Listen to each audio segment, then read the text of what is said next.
Après quasiment une décennie, à l'occasion de l'impression d'une nouvelle édition, j'ai pris la liberté de faire plusieurs corrections et ajouts à la lumière de mes toutes dernières connaissances.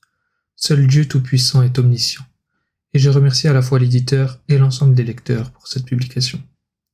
Il est triste de noter que, plus que toute autre chose, la science est devenue victime de la prospérité matérielle des êtres humains, devenant de moins en moins accessible à l'étudiant en raison des coûts d'impression et d'envoi de plus en plus élevés.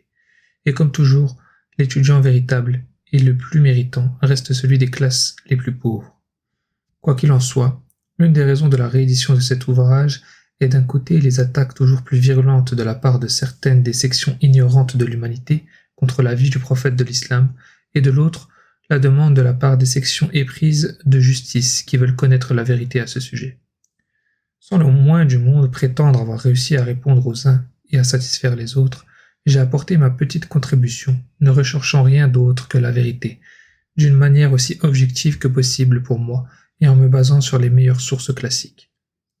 On peut répondre au passage à une question qui a parfois été posée et dont la nature même est trompeuse pour les esprits irréfléchis. Un prophète devrait-il combattre? L'histoire de la guerre dans les sociétés humaines est un vaste sujet. Limitons-nous au minimum. La loi hindoue ne l'interdit pas. L'Ancien Testament est essentiellement la description des guerres menées par les prophètes à partir de Moïse. Il ne peut être affirmé que Jésus-Christ a interdit la guerre, puisque saint Luc 19-27 rapporte cette parole de Jésus. Au reste, amenez ici mes ennemis qui n'ont pas voulu que je régnasse sur eux, et tuez-les en ma présence. Cela doit être pris au sens littéral selon saint Paul, dans 1 Corinthiens 15-25. Car il faut qu'il règne jusqu'à ce qu'il ait mis tous les ennemis sous ses pieds. Une autre parole de Jésus, dans Matthieu 10-34, est « Ne croyez pas que je sois venu apporter la paix sur la terre. Je ne suis pas venu apporter la paix, mais l'épée. » Même la parabole, rapportée par Marc 12-1-9 et Luc 20-9-16, autorise clairement la guerre dans la dernière mention des oppresseurs incorrigibles. De plus, les croisades, qui étaient organisées par les papes, étaient les guerres saintes des chrétiens. Voilà pour le premier aspect. Quant au second, si la guerre était laissée aux commandants profanes, on pourrait moins espérer une conduite humaine durant la guerre que de la part d'un prophète, dont les actes mêmes sont contrôlés par inspiration divine. Un prophète, en tant que commandant d'armée, est plus dans l'intérêt de l'humanité que même les plus grands génies militaires parmi de simples hommes. Nous verrons les différences dans les pages qui suivent. Rédigé par Mohammed Hamidullah, en 1980. Préface de l'édition précédente. Après environ 2 décennies, avec la nouvelle édition de cette présente étude, je saisis l'opportunité pour effectuer des changements et des améliorations nécessaires à la fois dans le contenu et la présentation. Entre-temps, j'ai publié un ouvrage complet, Le prophète de l'islam, sa vie, son œuvre. Si je traite ici le sujet d'un point de vue militaire, on trouvera dans celui-là, dans les chapitres concernés, des détails sur le contexte, les raisons et les conséquences politiques et autres de ces batailles, ainsi que les détails du département militaire de l'administration d'État. Bien qu'il fût flatteur de voir que certains militaires des plus hauts rangs ont trouvé que ces tentatives non professionnelles méritaient d'être traduites et commentées par eux dans au moins 2 langues, hélas, mes rêves de visiter tous les sites des batailles engagées par le saint prophète en personne, 25 occurrences sont mentionnées par les historiens, ne se sont toujours pas réalisés, de même pour les autres batailles de son époque.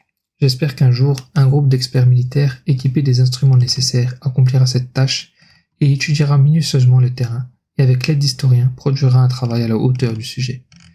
Je crois ne pas devoir manquer l'opportunité de cette édition pour répondre à une question qu'un certain nombre de mes lecteurs m'ont posée.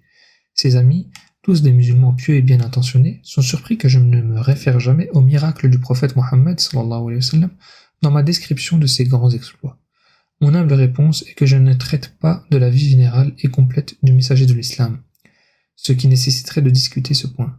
S'il avait accompli ses succès uniquement par miracle, sa vie ne pourrait être une uswa hasana, un exemple pratique à suivre pour l'homme commun, ce qu'elle était selon le Coran. Si cet aspect humain de cause à effet n'est pas mis en avant auprès de l'homme ordinaire, qui ne se repose pas sur des miracles et ne peut le faire, mais doit s'en sortir par lui-même dans la lutte de l'existence, il ne trouvera pas dans la conduite du prophète Mohammed sallallahu alayhi wa sallam un exemple utile et pratique à imiter. Pour ceux qui veulent en savoir plus sur les miracles qui ont eu lieu de la main du prophète de l'islam, leurs possibilités scientifiques, leurs bases philosophiques, etc., Je peux recommander un livre en ourdou, Sirat al-Nabi, par Shibli et Suleiman Nadoui, dans lequel tout un épais volume a été consacré à ce sujet. Mon propre effort a été ici de rassembler les données qui pourraient servir à éclaircir l'aspect humain et pratique de sa vie glorifiée. Que Dieu bénisse sa mémoire. Rédigé par Mohamed Hamidullah en 1972.